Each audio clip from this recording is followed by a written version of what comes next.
Sometimes situations arise that mean that you are unable to book your Fastpass reservations at the 30 or 60 day mark. Whether you're planning a last-minute vacation or you're changing your plans on the fly, it can be discouraging to think that you will be unable to Fastpass some of the top attractions at Walt Disney World simply because you didn't make those reservations 60 days in advance. Hello there, and to all who come to this happy place, welcome. If you're new here, my name is Abby, and I make Disney planning content here on my channel every Tuesday and Thursday.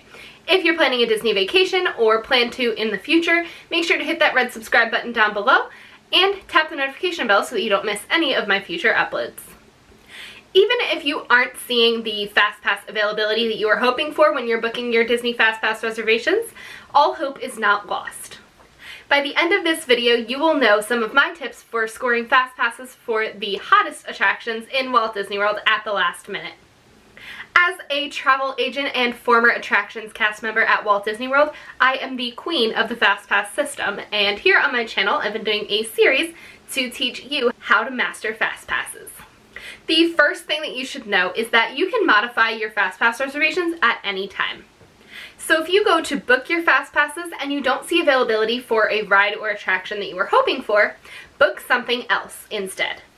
My logic behind this is that it's better to have something than to have nothing. As your trip comes closer, you'll be able to go in and modify your plans right up until you get onto a ride. Availability will open up because people constantly change their plans at Walt Disney World. When I'm getting last-minute reservations, whether it's dining, hotel, or Fastpass reservations, things are always changing, which means I am checking constantly throughout the day. Throughout the day, I will log into my Disney experience and check to see if some of the experiences might have become available with people's changing plans. Oftentimes, even just refreshing the page will completely change the availability of an attraction or restaurant. Now, keep in mind that that can be a good thing or it can be a bad thing. So if you see something that you're okay with, snatch it up, because if you refresh the page, it might be gone. Now, this is extremely tedious, but if you're working with a travel agent such as myself who provides concierge level services for free, then you don't have to worry about this because that's the kind of thing that I take care of for my clients. On the same note, you should be checking at different times of day. So you should be checking in the morning, midday, evening, and I check in the middle of the night. By checking at various times throughout the day, you're sure to see the most up-to-date availability. No one really knows how it works when someone cancels a Fastpass or a dining reservation. No one really knows how quickly it ends up back in the system. So even if people aren't actively changing their plans in the middle of the night, if the system is delayed by a few hours, you might catch the nighttime cancelers in the middle of the night.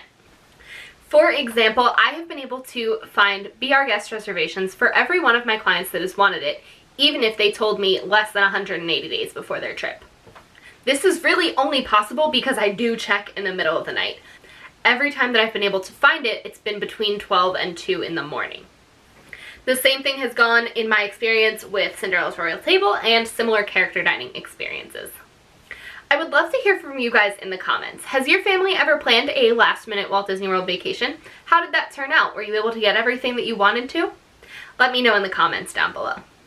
And for an in-depth look at the Fastpass system at Walt Disney World, make sure to click on this video up here.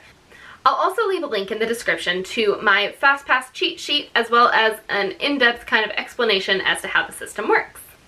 My next tip for you is to be flexible.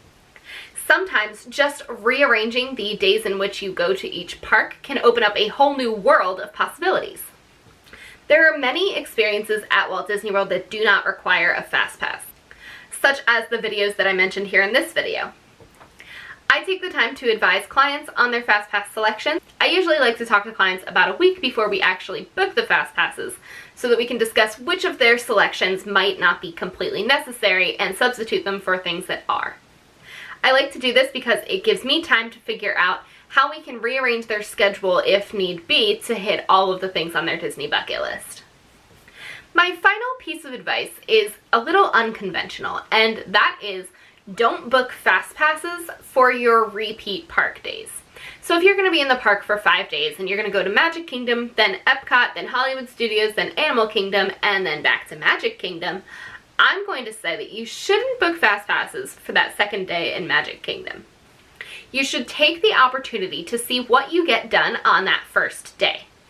For that first day, I would fast pass all of the big things like, Space Mountain, Splash Mountain, Big Thunder Mountains, all the mountains, and other big attractions that your family wants to experience, and then see where that day takes you and what you get accomplished. Once you do that, sit down with a park map and cross things off. What did you get done? What did you see that you wanted to experience? Then, when you get back to the resort that night, go ahead and look at the fast passes for that second park day and make fast passes then. This gives you an opportunity to get a fast pass for something maybe you missed, or to redo a favorite experience from the day before. It just gives you a little bit more flexibility and doesn't pigeonhole you into doing the same thing twice if you didn't necessarily want to, just because you have a fast pass. Even though it is totally doable to get last minute fast passes, that doesn't mean that it's easy. And when you're planning a last minute trip, that's not even the only thing you have to think about. If you're planning a Walt Disney World vacation at the last minute, having a travel agent in your corner is one of the best things that you can do for yourself. I do all of these things that I mentioned in this video for each of my clients so that they can maximize their Walt Disney World vacation. Now, I don't have any magic powers that can guarantee I'll be able to get what you're looking for, but I do try my best and use all of my insider knowledge to accommodate any last minute requests. If you would like assistance planning your next Walt Disney World vacation, I'm going to leave a link to my quote request form in the description down below. As of today, 2020 packages are officially open, which means that we can start talking about your vacation for next year. The link to my quote request form is in the description down below, and my email address is abby@lookingglasstravel.com. Don't forget to download that free FastPass printable in the description as well. And if you've not already joined my free Facebook group, Mickey with Littles, then I'm going to leave that linked in the description. It's always down there for you. But it's a really great community full of people who love planning their Walt Disney World vacations, and it's a great place to get some feedback on some of your plans, as well as ask any questions that you may have. It's a really good way for me to interact with you and the other group members. If you liked this video and found the information helpful, go ahead and give me a big thumbs up down below so that I know you like this sort of content, and share it with any of your family and friends that might be planning a Walt Disney World vacation in the near future. In Thursday's video, we're going to be talking about multiple experience fast passes, including what they are, how to use them, and how you can get some more of them. With that being said, I will talk to you guys again on Thursday. Bye!